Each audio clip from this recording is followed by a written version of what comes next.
Welcome to my basement. In this video I will make a new dream setup for my video game consoles. I'm thinking lights, automatic power control and a dashboard. But first let's spend 2 seconds looking at my current motivation for doing so. Well, it ain't pretty and it's not functional. Let's dive in.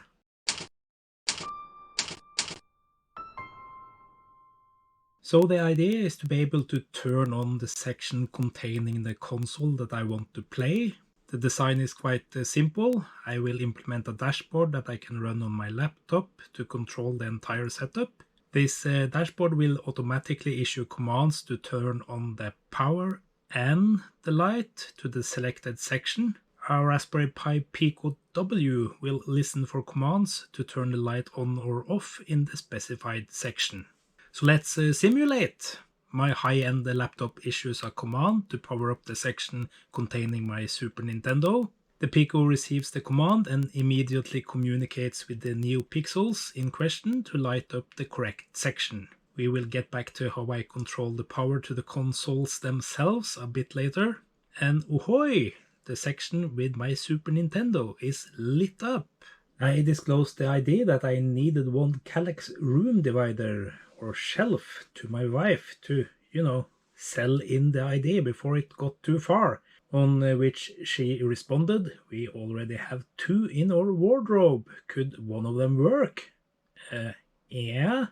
So even though you actually can buy one that is black directly from IKEA, I would rather just reuse what we have.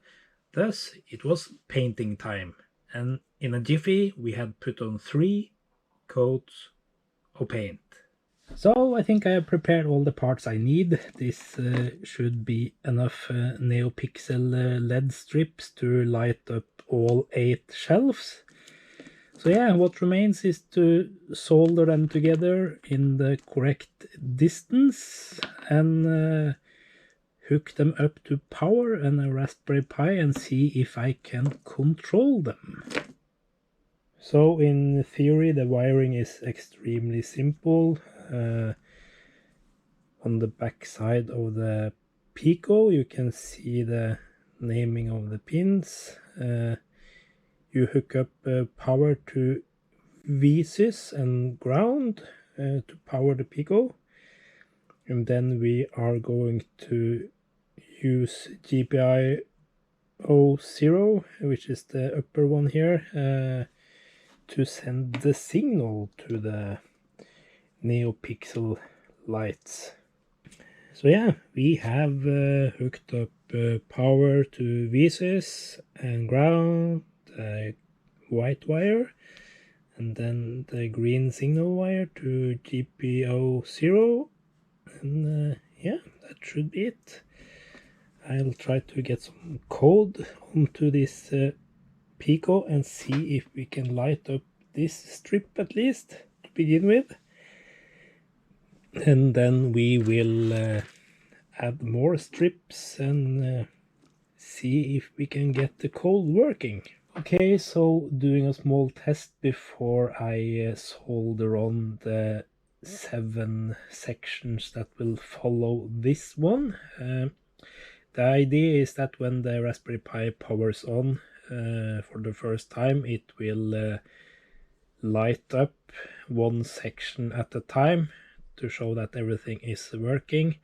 But for now, since I only have one section installed, I have changed the code so that 1 LED is a section, 8 in total. So yeah, let's power it on and see if it functions.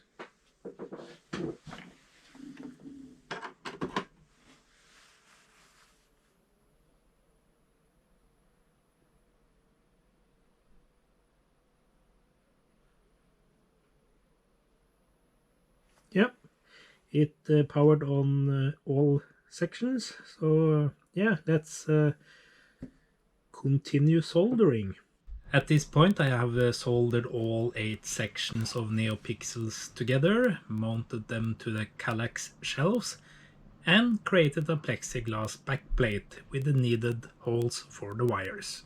I've also created a cute little housing for my Raspberry Pi Pico. What remains now is to paint the backplate black, reason being that you really don't want to be able to look through the plexiglass when sitting in front of this one, as you'll see all the cables behind it. And there we go! Time to test the lights. When the Pico boots, each section will light up one by one. Then it will try to connect to the network, and if that is successful, it will light up all shelves in green. If it fails, it will light up all shelves in red, letting me know that something has gone wrong. As we can see from the green light, we are hooked up to the Wi-Fi, awaiting commands. Then it was time to test out my homebrewed dashboard and try to control the console setup from my PC. And yeah, as you can see, the section I click in my software is lit up in real life. Success! So now that we know that we can control the Neopixels and light up the sections we want, we need to figure out how to power the consoles. And yeah, I discovered these when I created the remote power setup for my Kubernetes cluster. So my idea is to use the Tapo P115 sockets, which you can control through Wi-Fi. And of course I need a bit more than 4, so I bought a few more. So in total I have 16 sockets. I actually have one more as well. I'm going to power 9 consoles in my setup, 1 amplifier, a HDMI switch, and a record player, but of course I don't need one socket for each. Some of them will be controlled together, but I'm pretty sure that I need more than 9 at least. There will be some spares. We need to figure out how to switch the HDMI signals for all those consoles. And yeah, thought I would do something different this time and buy a real HDMI switch from Aten. Read a few reviews that it should be pretty good. And that will be a first for me, I guess. I always opted for the cheap HDMI switches, and they have never really performed. So yeah, hoping this one will do the trick.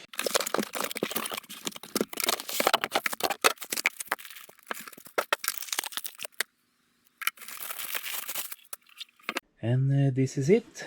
It's a 8-port HDMI switch, VS0801HB, 4K.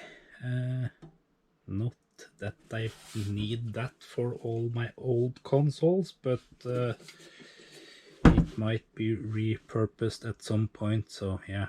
5 volts in, auto switching on, HDMI out, and then 8 HDMI in. And even though I'm planning 9 consoles, I will have 2 HDMI inputs going directly to the TV, and the TV will switch, do some other switching, and then this will do the rest. And although it's automatic, you can also of course switch manually, and there is also a remote manual, which I of course won't read until I get into trouble. But yeah, even though it has a remote, the idea is that it should be so good at switching itself that you don't need it. As you can see, I have set up all my consoles, and I have actually also finished up the cabling behind here, but let's not actually look at the back and scare people.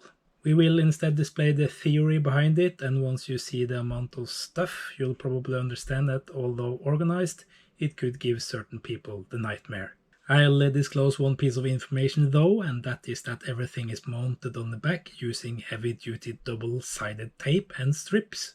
This is so that it's all behaving as one unit, so that I can easily move it back and forth to access the back. It's also very easy to remove components by cutting the right strips. So back to the problem at hand, what needs power and when is the question. To figure that one out, I divided my setup into sections, and then for each section I figured out which component that needs power. This is also the setup I ended up implementing in the dashboard to control the power. In this overview you can see in the top row that everything requires that there is power to the video console bench, or VC bench as I call it. All consoles requires the TV and HDMI switch to be powered on, but not when playing music. The video console bench itself is giving power to three things, namely the amplifier, a network switch for those consoles that requires network, and the Raspberry Pi Pico that controls all the lights. As you can see, I ended up not hooking up my Xbox One, no room at the top of the bench because I had to situate the record player next to the amplifier and not on top of it as I was hoping. So let's finally see it in action. Turning on the video console bench first and waiting until it signals that it's ready and hooked up to my Wi-Fi.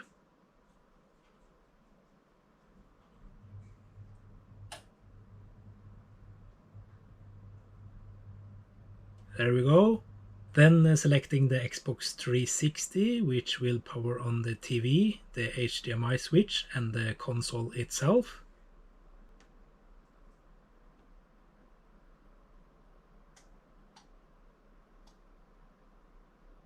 Then we need to use the controller to turn on the console, and voila!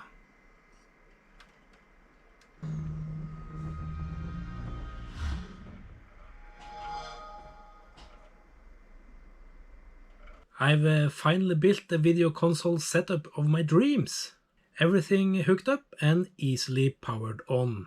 And it even looks good. Well, at least I think it does. As an added bonus, I'm also able to play vinyl records on my newly rescued LP player. I leave a list of everything I used to build this in the video description. I'll also leave a link to the code that's controlling this setup. The coding part was pretty easy, with one exception. I started out writing the code for the Pico in MicroPython. Halfway in, I noticed that the socket implementation, at least for the Pico, is extremely unstable. I then changed to CircuitPython and everything just worked right out of the box on the same Pico. Well, I leave it at that for this video. If you have any questions to my setup, please leave them as a comment to this video. And as always, if you like content like this, please be sure to like and subscribe, and I do hope to see you next time.